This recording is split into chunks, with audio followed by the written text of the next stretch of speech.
नमस्कार विद्यार्थी मित्रांनो, मी अमोल चव्हाण दिव्यदृष्टी संस्था अहिल्यानगरच्या या यूट्यूब चॅनलवर आपले सर्वांचे हार्दिक स्वागत करतो। नुकतीच MPSCने महाराष्ट्र गट ब अराजपत्रित सेवा संयुक्त पूर्व परीक्षा 2025 चे नोटिफिकेशन जाहिरात काढली आहे। या जाहिरातीचे वाचन मी आपणासाठी करत आहे।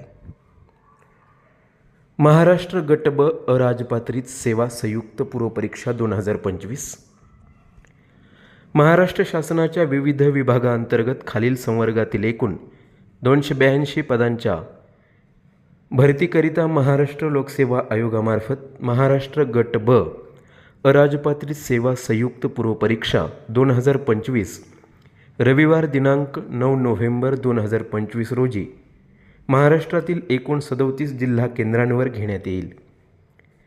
प्रस्तुत परीक्षेमधून भरावयाच्या विविध संवर्गातील पदांचा तपशील खालीलप्रमाणे आहे।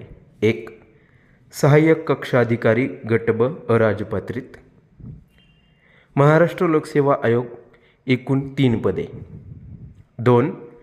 राज्य कर निरीक्षक गट ब अराजपत्रित एकूण 279 पदे, त्यापैकी दिव्यांगांकरिता एकूण 11 पदे आहेत।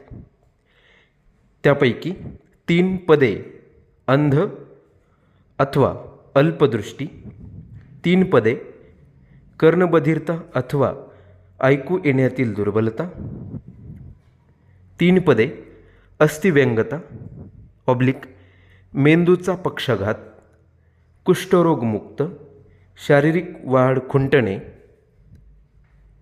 अम्ल हल्लाग्रस्त, स्नायू विकृती, 2 पदे स्वमग्नता, मंदबुद्धी किंवा आकलन क्षमतेची कमतरता, विशिष्ट शिक्षण अक्षमता,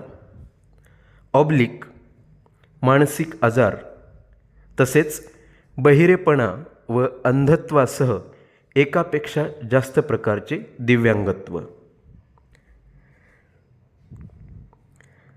अर्ज सादर करण्याची प्रक्रिया किंवा कालावधी।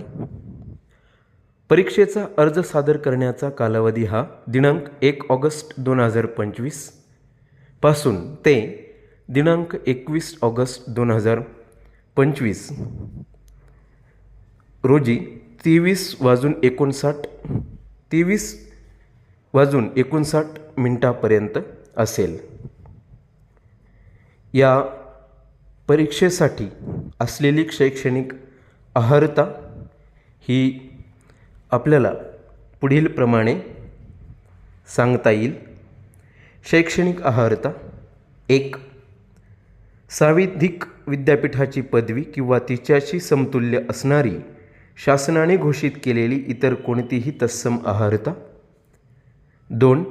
पदवी परीक्षेस बसलेले उमेदवार प्रस्तुत संयुक्त पूर्व परीक्षेस तात्पुरते पात्र असतील, परंतु संयुक्त पूर्व परीक्षेच्या निकाला आधारे संबंधित संवर्गाकरिता घेण्यात येणाऱ्या मुख्य परीक्षेच्या प्रवेशासाठी पात्र ठरणाऱ्या उमेदवारांनी संबंधित संवर्गाच्या मुख्य परीक्षेकरिता अर्ज स्वीकारण्यासाठी विहित केलेल्या अंतिम दिनांकापर्यंत पदवी परीक्षा उत्तीर्ण होणे आवश्यक राहील।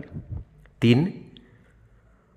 अंतवार्षिकता, एंटरशिप किंवा कार्यशाळेतील कामाचा अनुभव आवश्यक असेल अशा पदवीधारकाने ही अट मुख्य परीक्षेचे अर्ज स्वीकारण्याच्या विहित अंतिम दिनांकापर्यंत पूर्ण केली असली पाहिजे आणि मराठी भाषेचे ज्ञान आवश्यक। आपल्याला ही माहिती आवडल्यास हा चॅनल सबस्क्राईब करा, लाईक करा आणि शेअर करा। धन्यवाद।